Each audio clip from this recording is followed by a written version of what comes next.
ನಮ್ಮ ರಾಜ್ಯದಲ್ಲಿ B J ಪಿಯವರು ಸಂಪೂರ್ಣವಾದಂಥ ಕ್ರೈಸಿಸ್ನಲ್ಲಿದ್ದಾರೆ. ಇಲ್ಲಿ ಪಕ್ಷದಲ್ಲಿ ಒಳ ಜಗಳಗಳಿರ್ಬೋದು, ನಾಯಕತ್ವದ ಕೊರತೆ ಇರ್ಬೋದು, ಭಾಳ ಎದ್ದು ಕಾಣ್ತಾ ಇದೆ. ಮತ್ತು ಪದೇ ಪದೇ ಕಳೆದ ಒಂದೂವರೆ ವರ್ಷದಿಂದ ನಮ್ಮ ಸರ್ಕಾರ ಬಂದ ಮೇಲೆ ಕನ್ನಡಿಗರ ಪರವಾಗಿ ನಾವು ಹೋರಾಟ ಮಾಡ್ತಾಯಿದ್ದೀವಿ. ಕೇಂದ್ರ ಸರ್ಕಾರಕ್ಕೆ ಮತ್ತು ಅಮಿತ್ ಶಾ ಅವರಿಗೆ, ಪ್ರಧಾನಮಂತ್ರಿ ಮೋದಿ ಅವರಿಗೆ ನಮ್ಮ ಸರ್ಕಾರದಿಂದ ಪ್ರತಿ ಸರಿ ಮುಜುಗರ ಆಗ್ತಾಯಿದೆ. ಯಾಕಂದರೆ ನಾವು ಕನ್ನಡಿಗರ ಪರವಾಗಿ ಹೋರಾಟ ಬರೀ ಇಲ್ಲಿ ಮಾಧ್ಯಮದಲ್ಲಿ ಅಷ್ಟೇ ಅಲ್ಲ, ಹೋಗಿ ಡೆಲ್ಲಿನಲ್ಲೂ ಕೂತು ಮಾಡ್ಕೊಂಡು ಬಂದಿದ್ದೀವಲ್ಲ, ಭಾಳ ಮುಜುಗರಕ್ಕೀಡಾಗಿದೆ. ನಮ್ಮದಾದಮೇಲೆ ಕೇರಳ ಮಾಡಿದ್ರು, ತಮಿಳುನಾಡು ಕೂಡ ಮಾಡಿದ್ರು. ತೆರಿಗೆ ವಿಚಾರ ಇರ್ಬೋದು, ಬರ ಪರಿಹಾರ ಮತ್ತು ಅತಿವೃಷ್ಟಿ ವಿಚಾರ ಇರ್ಬೋದು, ಮತ್ತು ಶರತ್ ಅವ್ರು ಹೇಳಿದಾಗೆ ಟ್ಯಾಕ್ಸ್ ಡೆವಲ್ಯೂಷನ್, ಏನು ನಮ್ಮ ತೆರಿಗೆ, ನಮ್ಮ ಹಕ್ಕು, ಮೇಕೆದಾಟು, ಇರಿಗೇಷನ್ ಪ್ರಾಜೆಕ್ಟ್ಸು, ಇದ್ರ ಬಗ್ಗೆ ಎಲ್ಲನೂ ಕೂಡ ನಾವು ಪದೇ ಪದೇ ಡೆಲ್ಲಿನಲ್ಲಿ ಧ್ವನಿ ನಾವು ಪ್ರತಿಪಾದಿಸ್ತಾ ಇದ್ದೀವಿ ಅಂತ ಅವ್ರಿಗೆ ಮುಜುಗರ ಆಗಿಬಿಟ್ಟಿದೆ. ಅದಕ್ಕೋಸ್ಕರನೇ ಅವರು ನಮ್ಮ ನಾಯಕರನ್ನ ಟಾರ್ಗೆಟ್ ಮಾಡ್ತಾ ಇರೋದು. ಸಿದ್ದರಾಮಯ್ಯ ಸಾಹೇಬರಾಗಿರ್ಬೋದು, ಖರ್ಗೆ ಸಾಹೇಬರಾಗಿರ್ಬೋದು, ಡಿ ಕೆ ಶಿವಕುಮಾರ್ ಸಾಹೇಬರಾಗಿರ್ಬೋದು, ಇವರೆಲ್ಲರಿಗೂ ಕೂಡ ಟಾರ್ಗೆಟ್ ಮಾಡ್ತಾಯಿದ್ದಾರೆ. ನಾನು ಪ್ರತಿ ಸಲ ಹೇಳ್ತಾ ಇದ್ದೀನಿ, ಈ ಬಿ ಜೆ ಪಿಯವರ ವಿಧಾನಗಳನ್ನು ತಾವು ಗಮನಿಸಬೇಕು. ಒಂದು ಸ್ಟ್ಯಾಂಡರ್ಡ್ ಆಪ್ರೇಟಿಂಗ್ ಪ್ರೊಸೀಜರನ್ನು ಮಾಡ್ಕೊಂಡಿದ್ದಾರೆ ಇಡೀ ರಾಷ್ಟ್ರದಲ್ಲಿ, ಟೆಂಪ್ಲೇಟ್ ಮಾಡಿಬಿಟ್ಟಿದ್ದಾರೆ. ಏನದು ಟೆಂಪ್ಲೇಟು? ಮೊದಲು CBIಗೆ ಕಳಿಸ್ತಾರೆ, IT ಕಳಿಸ್ತಾರೆ, ED ಕಳಿಸ್ತಾರೆ. ಅವರು ಏನಾದರೂ ಒಂದು ಚುಲ್ಲಕ ಕಾರಣ ಇಟ್ಕೊಂಡು ಅವರಿಗೆ ಹೆದರಿಸ್ತಾರೆ, ಬೆದರಿಸ್ತಾರೆ.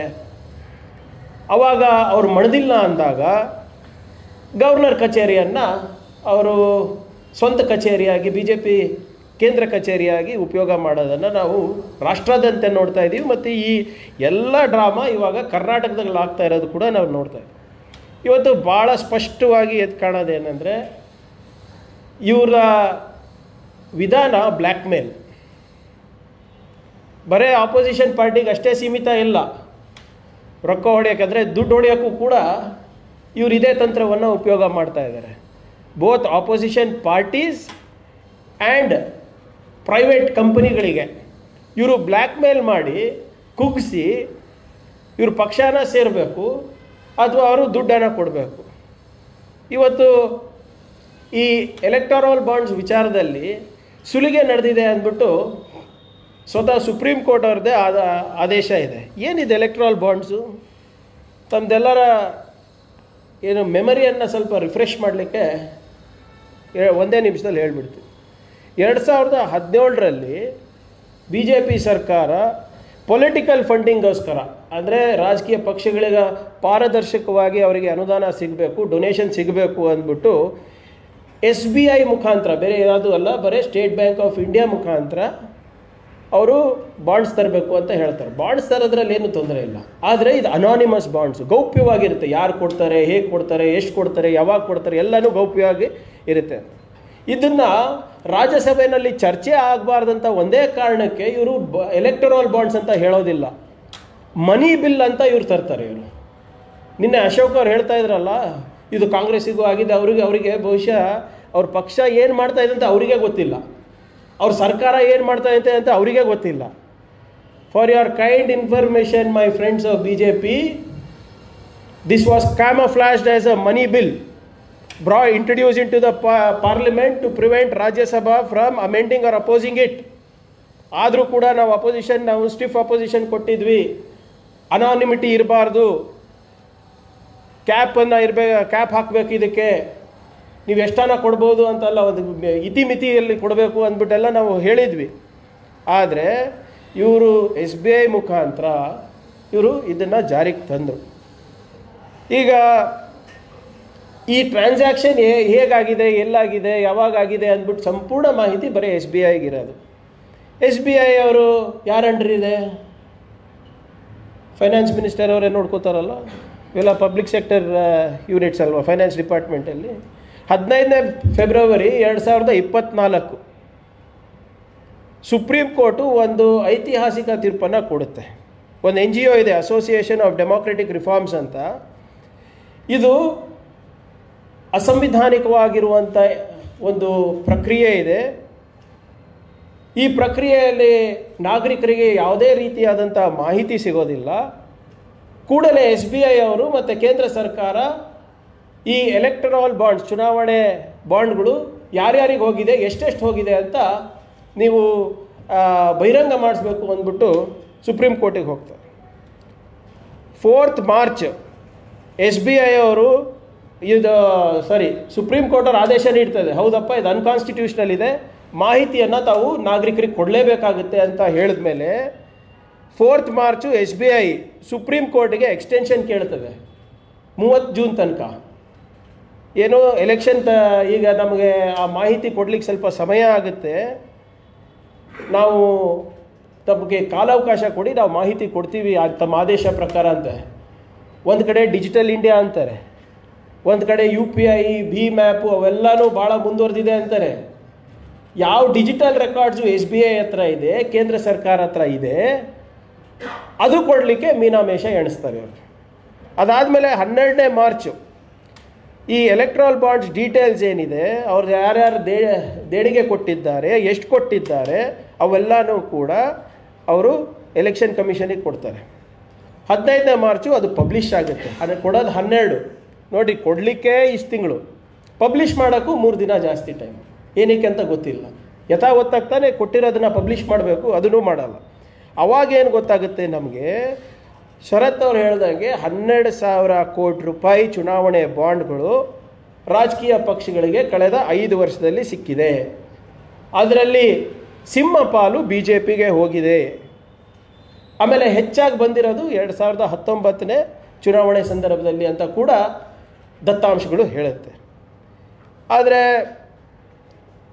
ಆ ದತ್ತಾಂಶದಲ್ಲಿ ಒಂದೇನು ಮಿಸ್ಟೇಕ್ ಇದೆ ಅಂದರೆ, ಇವರು ಕೊಟ್ಟಿರೋದು ಡೀಟೇಲ್ಸು 2019ಇಂದ. ಆದರೆ ಮೊದಲನೇ ಕಂತೇನಿದೆ SBI ಅವರು ಬಾಂಡ್ ಮಾರಾಟ ಮಾಡಿದ್ದು March 2018. Nearly 2500 crores in bonds is missing from this data. 2018ಇಂದ ಪ್ರಾರಂಭ, 2018 ಡೇಟಾನೇ ಕೊಟ್ಟಿಲ್ಲ ಅವರು, 2019ಇಂದ ಕೊಟ್ಟಿದ್ದಾರೆ. ಅವೆಲ್ಲ ಚರ್ಚೆಗೆ ನಡೀತಾ ಇದೆ ಈಗ. ಆದರೆ ವಿಶೇಷವಾಗಿ ನಾವು ಹೇಳ್ತಾ ಇರೋದೇನೆಂದರೆ, ಈ ಟಾಪ್ 30 ಡೋನರ್ಸ್ನಲ್ಲಿ 50%ಗಿಂತ ಹೆಚ್ಚು ಡೋನರ್ಸ್ ಏನಿದ್ದಾರೆ, ದೇಣಿಗೆ ಕೊಟ್ಟವರಿದ್ದಾರೆ. ಇವರಿಗೆಲ್ಲ ಒಂದು ಕಾಮನ್ ಫ್ಯಾಕ್ಟರ್ ಏನಂದರೆ IT, ED, CBI ರೇಡ್ ಆಗಿರೋದು. ಈ 50% ಆಫ್ ದ ಕಂಪ್ನೀಸ್ ಏನು ಒಂದು 14-18 ಕಂಪ್ನಿಗಳೇನಿದೆ, ಅವರಿಂದ ಇವರು ರೇಸ್ ಮಾಡಿರೋದು 4,000 ಕೋಟಿ ರೂಪಾಯಿ ಇವತ್ತು. ಈಗ ನೀವು ಹೇಳ್ದಂಗೆ future gaming and hotel services Tamil Nadu company 1,300 ಕೋಟಿ ರೂಪಾಯಿ. ಅವ್ರದ್ದು ED, ಅವ್ರದ್ದು ಅಸೆಟ್ಸ್ ಎಲ್ಲ EDಗೆ ಅಟ್ಯಾಚ್ ಆದ ತಕ್ಷಣ 100 ಕೋಟಿ ರೂಪಾಯಿ ಅವ್ರು ಖರೀದಿ ಮಾಡಿರೋದು. ಮೆಗಾ ಇಂಜಿನಿಯರಿಂಗ್ ಈಗಾಗಲೇ ಹೇಳಿದ್ದಾರೆ 1,000 ಕೋಟಿ ರೂಪಾಯಿ ಅವರಿಗೆ ಟೆಂಡರ್ ಸಿಕ್ಕಿರೋದು. ನಿಮಗೆ ಥಾನೆ ಬೋರಿವಲಿ ಟ್ವಿನ್ ಟನಲ್ಲು, ನಿಮ್ಮ BKC bullet train station contract ಇವೆಲ್ಲನೂ ಕೊಟ್ಟಿದ್ದಾರೆ. ವೇದಾಂತನೂ ಕೂಡ ಅವರು ಉಲ್ಲೇಖಿಸಿದ್ದಾರೆ. ಅದೆಲ್ಲ ನಾನು ಫುಲ್ ಹೇಳಲಿಕ್ಕೆ ಹೋಗೋದಿಲ್ಲ. ಆದರೆ ಭಾಳ ಇಂಟ್ರೆಸ್ಟಿಂಗ್ ಏನಂದರೆ, ಇವರು ರೇಡ್ ಮಾಡಿದ ತಕ್ಷಣ ಬಾಂಡ್ಗಳು ಖರೀದಿ ಆಗುತ್ತೆ. ಖರೀದಿ ಮಾಡಿದ ತಕ್ಷಣ ಆ ಕೇಸ್ ತಣ್ಣಗಾಗುತ್ತೆ. ಇದ್ರ ವಿರುದ್ಧನೇ ಒಂದು NGO ಏನಿದೆ ನಮ್ಮ ರಾಜ್ಯದಲ್ಲಿ, ಜನಾಧಿಕಾರ ಸಂಘರ್ಷ ಪರಿಷತ್ ಅವರು ಕೋರ್ಟಿಗೆ ಹೋಗ್ತಾರೆ. ಇದು ಸುಲಿಗೆ ಇದೆ, it is nothing but extortion. ಇದ್ರ ಬಗ್ಗೆ ನೀವು FIR ದಾಖಲೆ ಮಾಡಲಿಕ್ಕೆ ನಮಗೆ ಅವಕಾಶ ಕೊಡಬೇಕು ಅಂತ ಅವ್ರು ಹೇಳ್ತಾರೆ. ಚುನಾವಣೆ ಬಾಂಡ್ ಎನ್ನುವ ಸುಲಿಗೆಯ ಪ್ರಕರಣದಲ್ಲಿ ಇವತ್ತು ಕೇಂದ್ರ ಸಚಿವರಾದಂಥ ನಿರ್ಮಲಾ ಸೀತಾರಾಮನ್ ಅವರು, ನಮ್ಮ ಎನ್ಫೋರ್ಸ್ಮೆಂಟ್ ಡೈರೆಕ್ಟರ್ ಅಫಿಷಿಯಲ್ಸು, ರಾಜ್ಯಸಭಾ ಸದಸ್ಯರು ಮತ್ತು BJP ರಾಷ್ಟ್ರೀಯ ಅಧ್ಯಕ್ಷರಾದಂಥ JP ನಡ್ಡಾ ಅವರು, ಆಟಕ್ಕೆ ಕೊಟ್ಟು ಲೆಕ್ಕಕ್ಕಿರಲಾರ್ದಂಥ ಮಾಜಿ BJP ರಾಜ್ಯಾಧ್ಯಕ್ಷರು ನಳಿನ್ ಕುಮಾರ್ ಕಟೀಲ್ ಅವರು, ಮತ್ತು ತಮ್ಮ BY ವಿಜೇಂದ್ರ ಅವರು ಹಾಲಿ ಅಧ್ಯಕ್ಷರು, ಈಸ್ A5. ಇವ್ರ ಮೇಲೆ ನಿನ್ನೆ FIR ದಾಖಲಿಸ್ಬೋದು ಅಂದ್ಬಿಟ್ಟು ಕೋರ್ಟ್ ಏನು ಹೇಳುತ್ತೆ? ಭಾಳ ಸ್ಪಷ್ಟವಾಗಿ ಇಲ್ಲಿ ಉಲ್ಲೇಖಿಸಿದ್ದಾರೆ. Upon perusal of the complaint, allegations and considering the nature of the offences alleged to have been committed by the accused, it appears proper to refer to the recent decisions of Honorable Apex Court on the issue of electoral bonds before taking any decision on the prayer of complaint. In the case of Association for Democratic Reforms and versus Union of India, reported in 2024 -- the Honorable Apex Court has declared the scheme of electoral bonds notified by central government on 2/1/2018 as unconstitutional. ಅಸಂವಿಧಾನಿಕವಾಗಿದೆ ಅಂದ್ಬಿಟ್ಟು supreme court ತೀರ್ಪಿದೆ.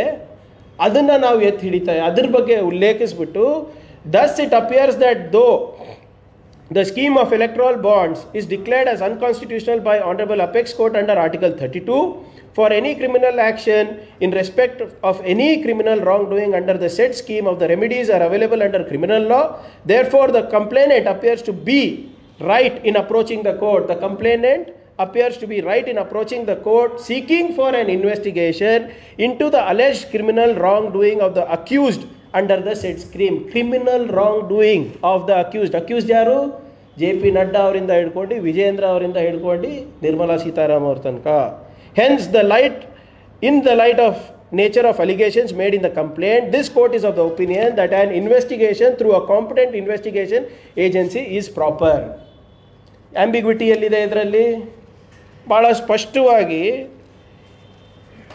Supreme court ಹೇಳೋದನ್ನು ಉಲ್ಲೇಖಿಸ್ಬಿಟ್ಟು, ಹೌದು ಇದು fit case ಇದೆ ಇನ್ವೆಸ್ಟಿಗೇಷನಿಗೆ, ಇವರು ಯಾರ್ಯಾರು ಮಾಡಿದ್ದಾರೆ ಈ ಚುನಾವಣೆ ಬಾಂಡ್ಗಳು, ನಿರ್ಮಲಾ ಸೀತಾರಾಮನ್ ಅವರು, ED officials, JP Nadda, office bearers, national office bearers, Nalin Kumar Kateel, BY Vijayendra, BJP office bearers, ಇವರು TV ಸ್ಟೇಟ್ಮೆಂಟ್ಗಳು ಕಳೆದ 3-4 ದಿನದಿಂದ ತಾವೇನು ಗಮನಿಸ್ತಾ ಇದ್ದೀರಾ?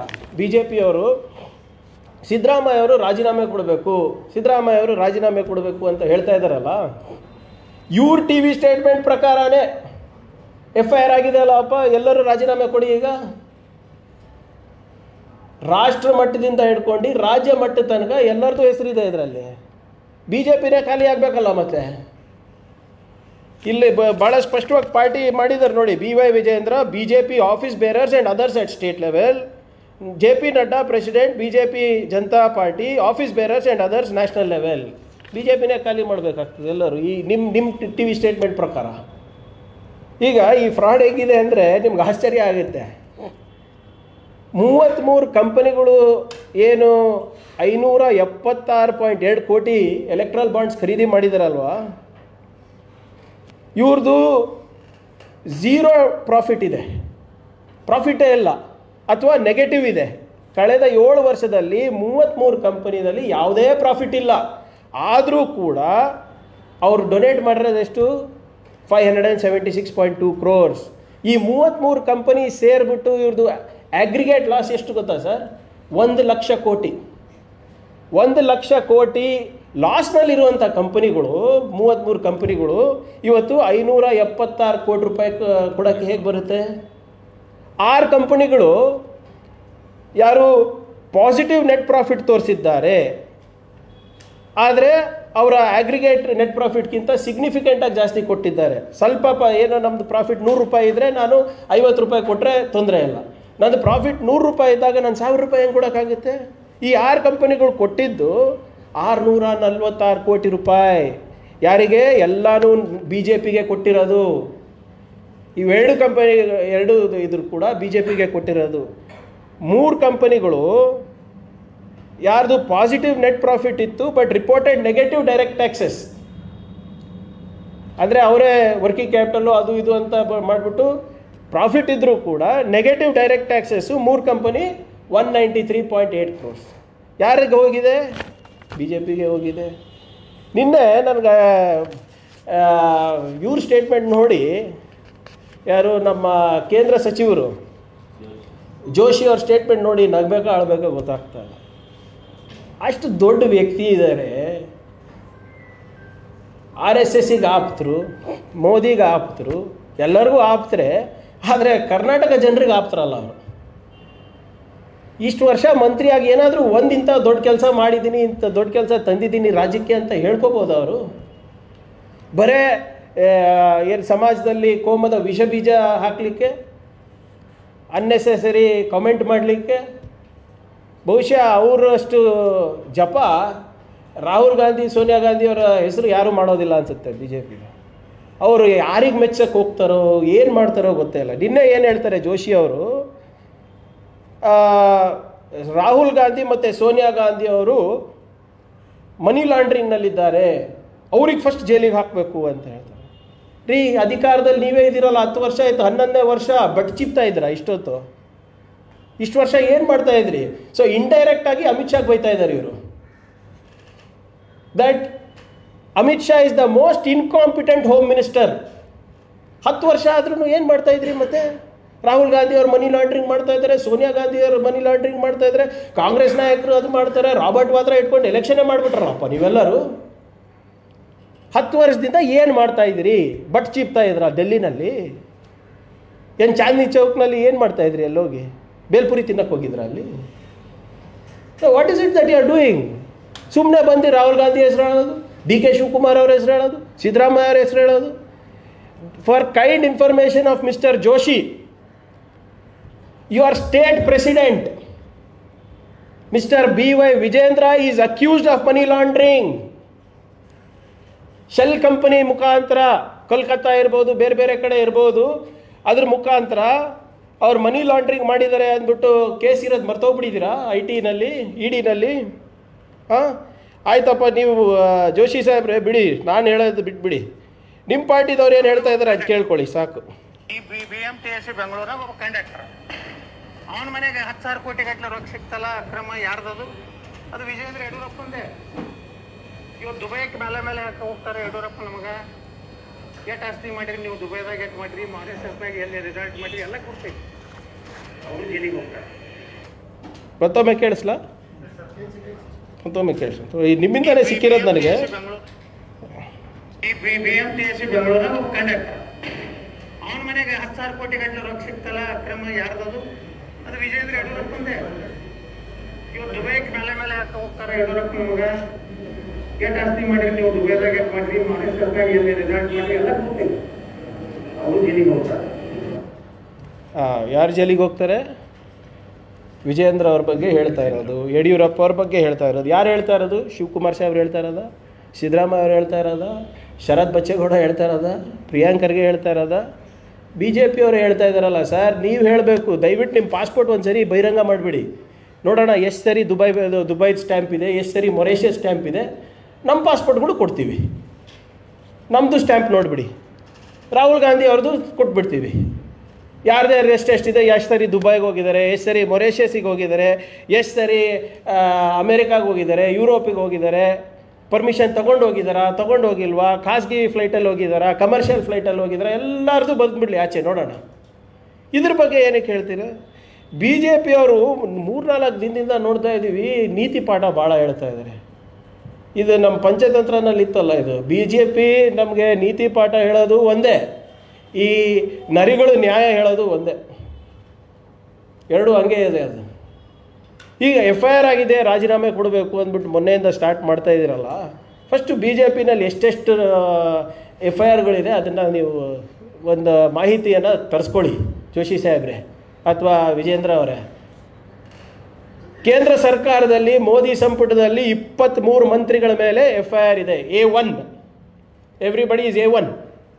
23 ಮಿನಿಸ್ಟರ್ಸ್ ಇನ್ಕ್ಲೂಡಿಂಗ್ ಕುಮಾರಸ್ವಾಮೀಜಿ. ನಿಮ್ಮ ಮೈತ್ರಿ ಪಕ್ಷದವರು, ನಿಮ್ಮ ಕೊಲೀಗ್ ಯಾರಿದ್ದಾರೆ, ನಿಮ್ಮ ಸಹೋದ್ಯೋಗಿಗಳು, ಅವರು A1 ಇರೋದು. ಅವ್ರ ಮೇಲೂ 2-3 ಕೇಸ್ ಇದೆ. ಫಸ್ಟ್ ಅಲ್ಲಿಂದ ತೊಗೊಂಡು ಬನ್ನಿ, ಆಮೇಲೆ BJP ಅವರಿಂದ ತೊಗೊಂಡು ಹೋಗಿ, ಆಮೇಲೆ ನಮ್ಮ ಹತ್ರ ಬನ್ನಿ. ಈಗ ವಿರೋಧ ಪಕ್ಷದ ನಾಯಕರು ಅಶೋಕ್ ಅವ್ರ ಮೇಲೆ 2011ರಲ್ಲಿ ಡಿನೋಟಿಫಿಕೇಷನ್ ಹಗರಣದಲ್ಲಿ A1 ಆರೋಪಿ. A2 ಯಾರದರಲ್ಲಿ? ಪೂಜ್ಯ ಅಪ್ಪಾಜಿಯವರು. ಅದ್ರ ಬಗ್ಗೆ ಮಾತಾಡ್ತೀರಾ? ಆಯ್ತು ಜೋಶಿ ಸಾಹೇಬ್ರೆ, ಇದೆಲ್ಲ ಬಿಟ್ಬಿಡಿ. ಒಂದು ಸರಿ ಒಂದು ಮಗುವಿನ ಮೇಲೆ ಲೈಂಗಿಕ ಅತ್ಯಾಚಾರ ಆದಾಗ ಅದ್ರ ಬಗ್ಗೆ ಮಾತಾಡಿದ್ರೆ ನೀವು ಎಷ್ಟು ಆಸಕ್ತಿನಲ್ಲಿ ಹುಬ್ಳಿನಲ್ಲಿ ಅತ್ಯಾಚಾರ ಆದಾಗ, ಒಂದು ಕೊಲೆ ಆದಾಗ ದಿನಾ ಬಂದು ಪ್ರೈಮ್ ಟೈಮ್ನಲ್ಲಿ ಕೊಡ್ತಾ ಇದ್ರಲ್ಲ, English prime time, Kannada prime time, Hindi prime time. ಯಾಕೆ ನಿಮ್ಮ ನಾಯಕರಾದಂಥ ಯಡಿಯೂರಪ್ಪ ಅವ್ರ ಮೇಲೆ ಪಾಕ್ಸ್ಕೋ ವಿಚಾರ ಬಂದಾಗ ಸುಮ್ಮನಾಗ್ಬಿಟ್ರಲ್ಲ? ಯಾಕೆ? ಅವಾಗೆಲ್ಲೋಯ್ತು ನಿಮ್ಮ ನೈತಿಕತೆ? ಯಾವ ಬಿ ಜೆ ಪಿ ನಾಯಕರು ಮಾತಾಡೋದಿಲ್ಲ. ನೀವು ಸರ್ ನಮ್ದು ಯಾವುದೂ ಹಾಕೋದೇ ಇಲ್ಲ ಈ ವಿಚಾರ ಬಂದಾಗ. ಮಾಧ್ಯಮ ಸ್ನೇಹಿತರು ಈ ವಿಚಾರ ಬಂದಾಗ ಎಲ್ಲ ಹಾಕ್ತೀರಾ, ಇದೊಂದು ಕಟ್ ಮಾಡಿಬಿಟ್ಟು ಹಾಕ್ತೀರಾ, ಯಾಕೋ ಗೊತ್ತಿಲ್ಲ ನನಗೆ. ಯಾರು ಕಟ್ ಮಾಡಲ್ಲ ಸರ್, ನಮ್ಮ ಪಾರ್ಟಿದವರು. ಈಗ ನಮ್ಮದೇ ಯಾವುದು ನಂದು ಹೇಳ್ತಾ ಇರೋದು,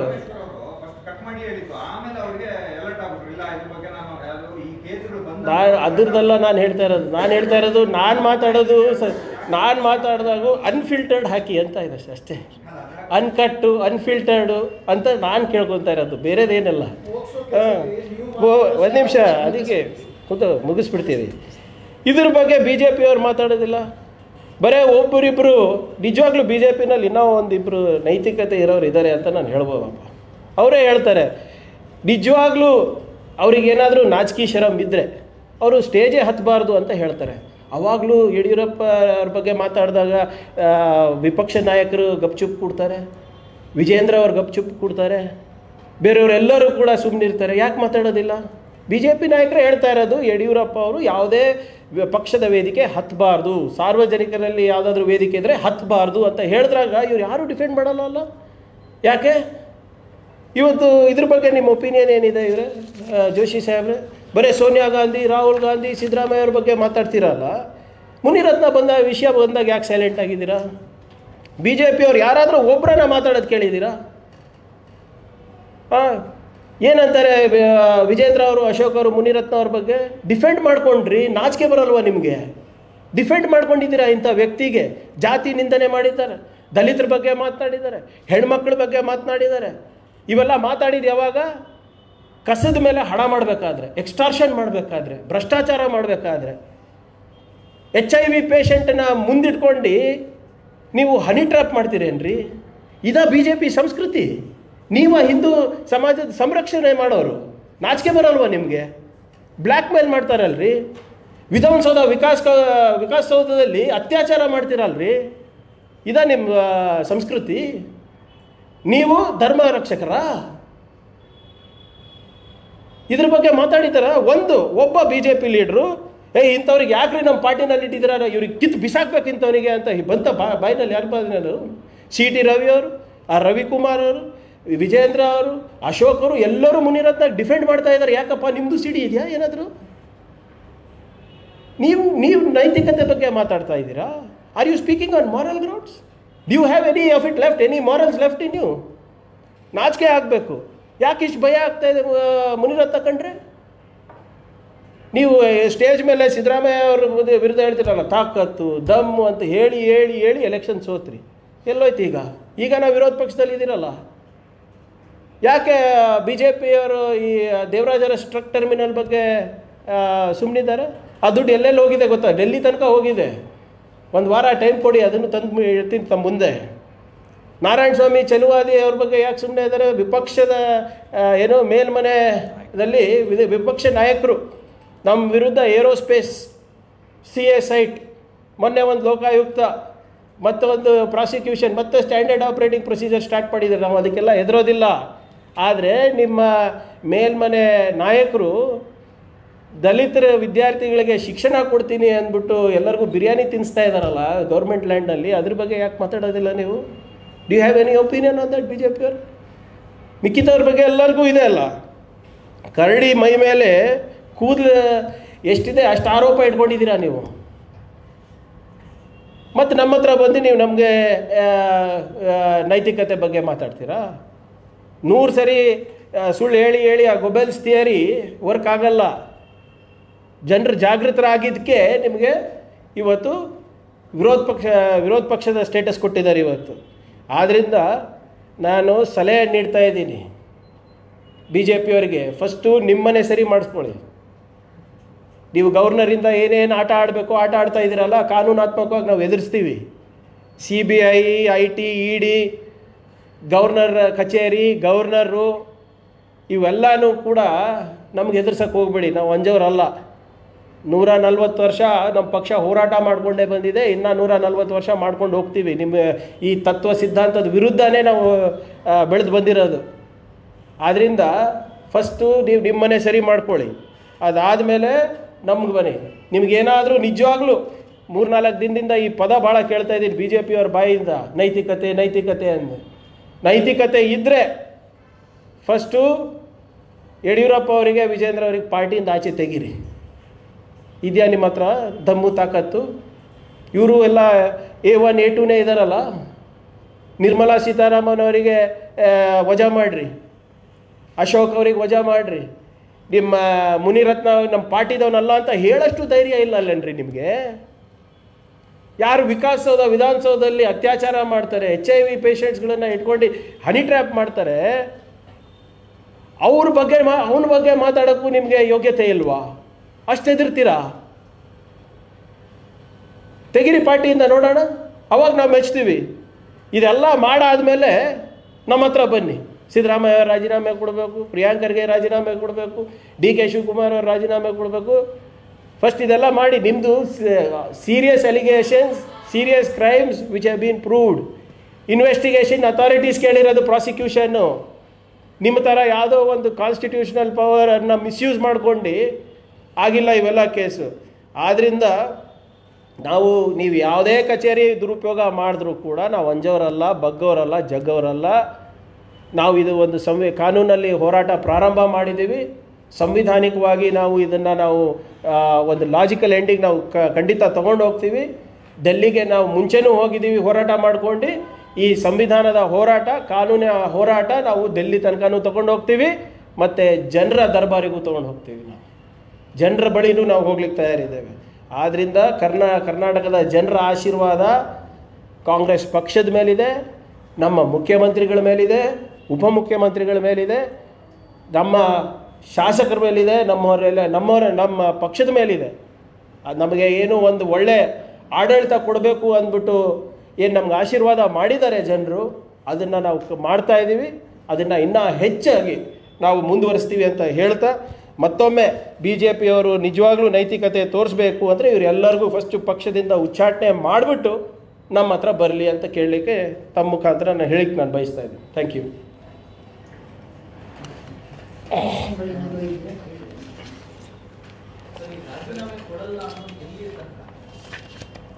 ಎಲ್ಲಿ ಕೊಡಬೇಕು ಅಂತ ಯಾವಾಗ ಸೃಷ್ಟಿ ಆಯಿತು? ಕೊಡಬೇಕು ಅಂತ ಯಾರು ಹೇಳ್ತಾ ಇದ್ದಾರೆ ಸರ್? ಯಾವ ಕಾಂಗ್ರೆಸ್ MLA ಹೇಳಿದಾರಾ? ಮಂತ್ರಿಗಳು ಹೇಳಿದಾರಾ? CLPನಲ್ಲಿ ಏನಾದರೂ ತೀರ್ಮಾನ ಆಗಿದೆಯಾ? ಹೈಕಮಾಂಡಿಂದ ಬುಲಾವ್ ಬಂದಿದೆಯಾ? ನಥಿಂಗ್. BJP ಅವರು ಏನಾದರೂ ಮಾಡ್ಕೊಳ್ಳಿ, ಇನ್ನೂ 3.5 ವರ್ಷ ಇದೆ. ಯಾವ ಪ್ರತಿಮೆ ಮುಂದೆ ಹೋಗಿ ಪ್ರತಿಭಟನೆ ಮಾಡಲಿ, ನೋ ಪ್ರಾಬ್ಲಮ್. ಸರ್, ACC ಅಧ್ಯಕ್ಷರು ಹೇಳಿದ್ದಾರೆ, ಸಿದ್ದರಾಮಯ್ಯ ಅವರು ಇವತ್ತು ಮುಖ್ಯಮಂತ್ರಿ ಆಗಿದ್ದಾರೆ, ನಾಳೆ ಇಲ್ಲೇ ಇರ್ಬೋದು, ಪಕ್ಷ ಇರುತ್ತೆ ಅಂತಲೂ ಹೇಳಿದ್ದಾರೆ. ಜೊತೆಗೆ ಅವರೆಲ್ಲ ಪಾರ್ಟಿ ಮ್ಯಾನ್, ಆ ಕಾರಣಕ್ಕಾಗಿ ನಾವು ಸಪೋರ್ಟ್ ಮಾಡ್ತೀವಿ, ವೈಯಕ್ತಿಕ ಅಲ್ಲ. ಇವೆರಡು ವಿಚಾರಗಳು ನಮ್ಮ ಮುಖ್ಯಮಂತ್ರಿಗಳು ಅಂದರೆ ಈಸ್ ರೆಪ್ರೆಸೆಂಟಿಂಗ್ ಪಾರ್ಟಿ ಅಂತ ಭಾಳ ಕ್ಲಿಯರ್ ಆಗಿದೆ. ಅದು ನಾಳೆ ನೀವಿದ್ರೂ ಕೂಡ ನಿಮ್ಮದೇನೂ ತಪ್ಪಿಲ್ಲ ಅಂದರೆ ಅದಕ್ಕೆ ಬೆಂಬಲ ಕೊಡೋ ಕರ್ತವ್ಯ ನಮ್ಮೆಲ್ಲರದು ಆಗುತ್ತೆ. ಭಾಳ ಸ್ಪಷ್ಟವಾಗಿ ಹೇಳಿದ್ದಾರೆ AICC ಅಧ್ಯಕ್ಷರು. ಏನೂ ತಪ್ಪಿಲ್ಲ, ಅದಕ್ಕೆ ಬೆಂಬಲಿಸ್ತಾ ಇದ್ದೀವಿ. ತಪ್ಪಿದ್ದಿದ್ರೆ ಯಾರನ್ನ ಯಾಕೆ ಬೆಂಬಲಿಸ್ತಾರೆ? ಸಂವಿಧಾನ ವಿರುದ್ಧವಾಗಿ ಏನಾದರೂ ನಡೆದಿದ್ರೆ, ಕಾನೂನು ವಿರುದ್ಧವಾಗಿ ಏನಾದರೂ ನಡೆದಿದ್ರೆ ಹೈಕಮಾಂಡಲ್ಲಿ ವುಡ್ ಹ್ಯಾವ್ ಟೇಕನ್ ಆ್ಯಕ್ಷನ್. ಈ ಮಟ್ಟಕ್ಕೆ ಹಾಕಿದ್ದು ಇದು ನಾನು ಹೇಳ್ತಾ ಇದ್ದಿಲ್ವ, ಇದು ಸ್ಟ್ಯಾಂಡರ್ಡ್ ಆಪರೇಟಿಂಗ್ ಪ್ರೊಸೀಜರ್ಸ್. ಎಲ್ಲೆಲ್ಲಿ BJP ವೀಕ್ ಇದೆ ಅಲ್ಲಿ ಗವರ್ನರು, IT, ED ಎಲ್ಲ ಬರ್ತಾರೆ. ಇಲ್ಲಿ ವೀಕ್ ಆಗ್ತಾ ಇದೆ, ವೀಕ್ ಆಗಿದೆ BJP ಅವರು. ಇವತ್ತು ಸಭೆ ನಡೆದಿದೆ ಅಲ್ಲ, ಅಲ್ಲಿ ದಾವಣಗೆರೆ, ಮೊನ್ನೆ ಬೆಳಗಾವಿ, ಮೊನ್ನೆ ಬೆಂಗಳೂರು. ಆ ಸಭೆಗಳೆಲ್ಲ ಯಾಕೆ ನಡೀತಾ ಇದೆ? ಸಾರಿ, CM ಸಿದ್ದರಾಮಯ್ಯ ಅವರು, ಡೆಪ್ಟಿ CM PCC ಅಧ್ಯಕ್ಷರು DK ಶಿವಕುಮಾರು, ಖರ್ಗೆ ಸಾಹೇಬರು AICC ಅಧ್ಯಕ್ಷರು, ನಾನು ಸದ್ಯಕ್ಕೆ RDPR ಮಿನಿಸ್ಟರು, IT ಮಿನಿಸ್ಟರ್.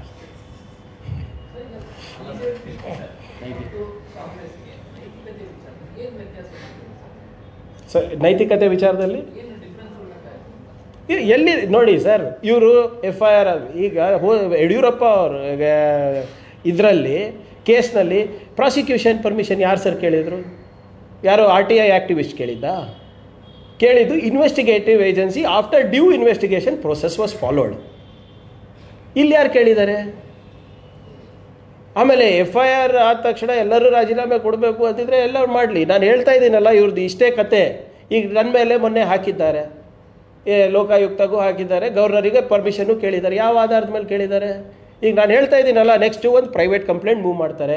ಆ ಪ್ರೈವೇಟ್ ಕಂಪ್ಲೇಂಟಿಗೆ ಗವರ್ನರ್ ಅನುಮೋದನೆ ಕೊಡ್ತಾರೆ. ಮತ್ತಿದೆ 19, 17 ಇದೇ ಮಾಡಿಬಿಟ್ಟು ತೊಂದರೆ ಕೊಡೋಕ್ಕೆ ಪ್ರಯತ್ನ ಮಾಡ್ತಾರೆ.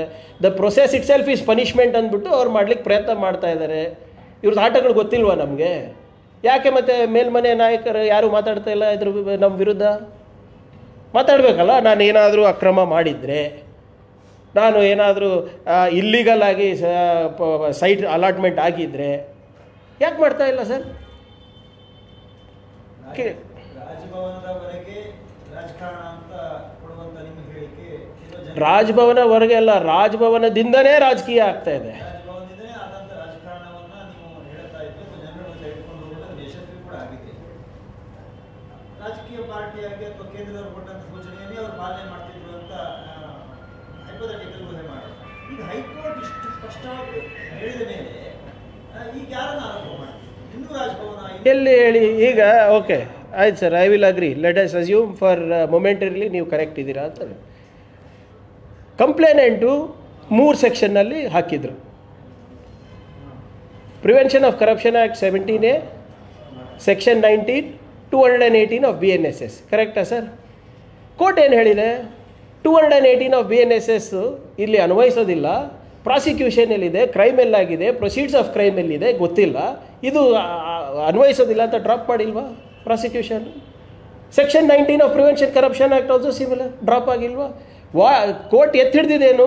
ಇನ್ವೆಸ್ಟಿಗೇಷನ್ ಆಗಲಿ, ಮುಖ್ಯಮಂತ್ರಿಗಳ ಮನೆಯವರೇ ಇರೋದ್ರಿಂದ ಮೇಲ್ನೋಟಕ್ಕೆ ಕಾಣ್ತಿರ್ಬೋದು, ಆದರೆ ಅವ್ರು ಆ ಸ್ಥಾನಮಾನದಲ್ಲಿ ಇರೋದ್ರಿಂದ ಮಾಡಿ ಇನ್ವೆಸ್ಟಿಗೇಷನ್ ಅಂತ. ಇನ್ವೆಸ್ಟಿಗೇಷನ್ ನಾವಾಗಲೇ ಕೂಡಿಸಿದ್ವಲ್ಲ, SIT ಕೂಡಿಸಿದ್ವಿ, ದೇಸಾಯಿ ಅವರು ಸಮಿತಿ ರಚನೆ ಮಾಡಿದ್ವಿ.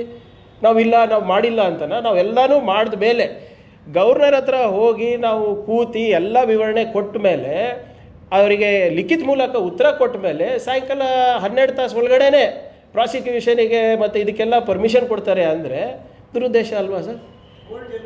Sir court various court shed anything. ಮತ್ತೆ ವಿಶೇಷ ಕೋರ್ಟ್ ಬಂದು ತನ್ನ ತೀರ್ಪಿನಲ್ಲಿ ಒಂದು ಶಬ್ದ ಉಲ್ಲೇಖ ಮಾಡಿದೆ. ಸಿದ್ದರಾಮಯ್ಯನವರು ಅಥವಾ ಅಧಿಕಾರಿಗಳು ರಾಜಧರ್ಮ ಪಾಲನೆ ಮಾಡಬೇಕು ಅಂತ ಹೇಳಿದೆ. ಆ ರಾಜಧರ್ಮ ಅನ್ನೋದೇನು ಮಗ?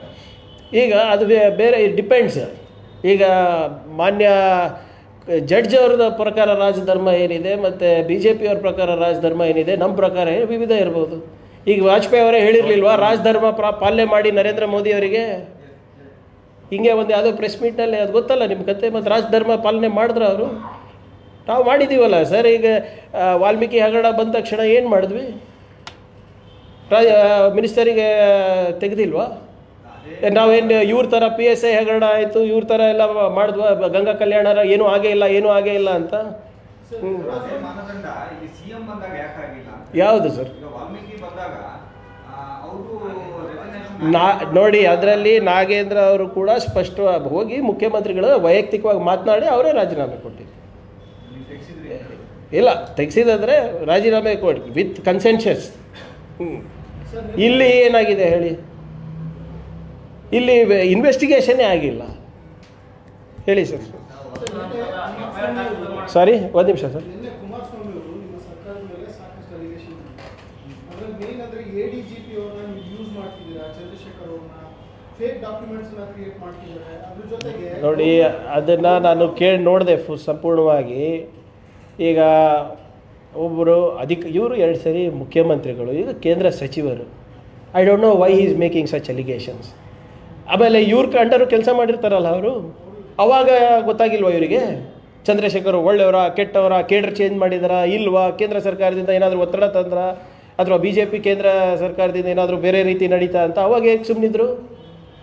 ಈಗ ನಿಮ್ಮ ಪರವಾಗಿ ಮಾಡಿದ್ರೆ ಅಧಿಕಾರಿ ಭಾಳ ಒಳ್ಳೆಯವನು, ಕಾನೂನಾತ್ಮಕವಾಗಿ ಮಾಡಿದ್ರೆ ಅವರು ನಿಮ್ಮ ವಿರೋಧಿನಾ? ಭಾಳ ಸ್ಪಷ್ಟವಾಗಿ ADGP ಅವರು ಲೆಟರ್ ಬರೆದಿದ್ದಾರೆ, ಹೀಗೆಲ್ಲ ನಮ್ಮ ವಿರುದ್ಧ ಮಾಡಿದ್ದಾರೆ. ನೀವು ಯಾರು ಕೂಡ ನೀವು ಮಾನಸಿಕವಾಗಿ ಕುಗ್ಗೋದು ಬೇಡ, ನಾನಿದ್ದೀನಿ ನಿಮ್ಮ ಜೊತೆ. I will not allow any external influence on the investigation ಅಂತ ಅವ್ರ ಅಧಿಕಾರಿಗಳಿಗೆ ಬರೆದಿರೋದು. ಯಾವುದು ವರ್ಡ್ ಸರ್? ಕೋರ್ಟ್ ಅದು ಅವ್ರ ಬಗ್ಗೆ ಅಂತ ಎಲ್ಲಿ ಹೇಳಿದ್ದಾರೆ? ಪರೋಕ್ಷ ನನಗೆ ಗೊತ್ತಿಲ್ಲ. ಬಟ್ ಆದರೆ ನೀವೇನು ಕಲ್ಪನೆ ಮಾಡ್ತಾ ಇದ್ರೆ ಬಹುಶಃ ಅವರು ಕಲ್ಪನೆ ಮಾಡ್ತಿರ್ಬೋದು ಹಂಗೆ. ಈಗ ಒಂದು ಕೋರ್ಟ್ ಹೇಳಿದಾರಪ್ಪ, ಆದರೆ ಅದು ನನ್ನ ಮೇಲೆ ಇದೆ ಅಂತ ನಿಮ್ಗೆ ಹೆಂಗೆ ಗೊತ್ತಾಗ್ತದೆ? ಸಾರಿ, ನಾನು ಬರೇ ಓದಿದ್ದೇನೆ, ನಾನು ಅದು ಲೆಟರ್ ಬರೆದವನು ಅಲ್ಲ, ರಿಸೀವ್ ಮಾಡಿದವನು ಅಲ್ಲ. ರಿಸೀವ್ ಮಾಡಿಬಿಟ್ಟು ನಂದಂತ ಅಂದ್ಕೊಂಡವ್ರು ನಾನೇನು ಮಾಡೋಕ್ಕಾಗ್ತದೆ? ನೋಡಿ, as a former chief minister, as a current union minister, ಅವ್ರದ್ದಾದಂಥ ಒಂದು ಡಿಗ್ನಿಟಿ ಇದೆ. SIT ಚೀಫಿಗೆ ನೀವು ಈಗ ಯಾರೇ ಇರ್ಬೋದು, ಅವ್ರು ಯಾವುದೇ ಅಧಿಕಾರಿ ಇರ್ಬೋದು, ಒಬ್ಬ ಸರ್ಕಲ್ ಇನ್ಸ್ಪೆಕ್ಟರ್ ಇರ್ಬೋದು, IPS ಆಫೀಸರ್ ಇರ್ಬೋದು. ವೈ ಈಗ ಈ SIT ಅಧಿಕಾರಿನ ಇವ್ರ ಮೇಲೆ ಕೇಸ್ ಮಾಡಿದ್ದು?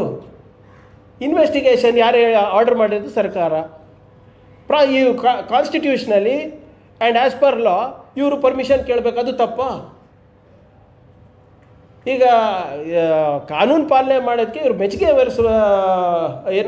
ಮೆಚ್ಚುಗೆ ತೋರಿಸೋದು ಬಿಟ್ಟು ಇವರು ಅವನಿಂಗೆ ಇವನಿಂಗೆ ಅವ್ನು ಗೊತ್ತು, ಅವರಿದು ಮುಂಚೆಯಿಂದನೂ ಇದ್ದಾರಲ್ಲ ಇವರು, ಈಗೇನು ಹೊಸದಾಗಿ ಬಂದಿದ್ದಾರಾ? ಆಮೇಲೆ ಇವ್ರ ಸರ್ವೀಸು ಅದು ಸರಿ ಇಲ್ಲ, ಈ ಕೇಡ್ರ್ ಸರಿ ಇಲ್ಲ, ಆ ಕೇಡ್ರ್ ಸರಿ ಇಲ್ಲ ಅಂತ ಆಂಧ್ರದವರು, ಹಿಮಾಚಲದವರು, ಎಲ್ಲೋ ಇದ್ದವರು, ಎಲ್ಲಿಂದಾನ ಇರಲಿ ಸ್ವಾಮಿ, ನೀವು ಇದ್ರಲ್ಲ ಅವಾಗ ಚೀಫ್ ಮಿನಿಸ್ಟರ್ ಇದ್ದಾಗ ಇವೆಲ್ಲ ನಿಮ್ಮ ಗಮನಕ್ಕೆ ಬಂದಿಲ್ವಾ? ಮುಖ್ಯಮಂತ್ರಿಗಳು ಬೆಚ್ಚಿ ಬಿದ್ದಿದ್ದಾರೆ, ಅರ್ಧ ರಾತ್ರಿಗೆ ಎತ್ಬಿಟ್ಟಿದ್ದಾರೆ, ಡಾಕ್ಟರ್ನ ಕರೀತಾರೆ, ಈ ರೀತಿ ಸ್ಟೇಟ್ಮೆಂಟ್ಸ್ ಹೇಳಿದ್ದಾರೆ. ಈಗ CC ಕ್ಯಾಮ್ರಾ ಇಟ್ಟವ್ರಂತ ಅಲ್ಲಿ? ಇಲ್ಲ, ಈ ಅವ್ರ ಬೆಡ್ರೂಮ್ನಲ್ಲಿ ಏನು ನಡೀತಾ ಇದೆ, ಅವ್ರ ರೂಮ್ನಲ್ಲಿ ಏನು ನಡೀತಾ ಇದೆ ಅಂತ ಇವರೇ ಇದು ಮಾಡ್ತಾ ಇದ್ದಾರಾ? ಆದರೆ ಈಗ ನಾನು ಕೂತು ಹೇಳ್ಬೋದಲ್ಲ, ಇವ್ರು ದಿನ ಪ್ರೆಸ್ ಮೀಟ್ ಮಾಡ್ತಾ ಇರೋದು ನೋಡಿದ್ರೆ ಇವ್ರಿಗೆ ನಿದ್ದೆನೇ ಇಲ್ಲ ಅಂತ. ಪಾಪ ಹೋಗಿ ಲೋಕಾಯುಕ್ತದಲ್ಲಿ ಕಾಯ್ಕೊಂಡಿರಬೇಕು. ಹಾಂ,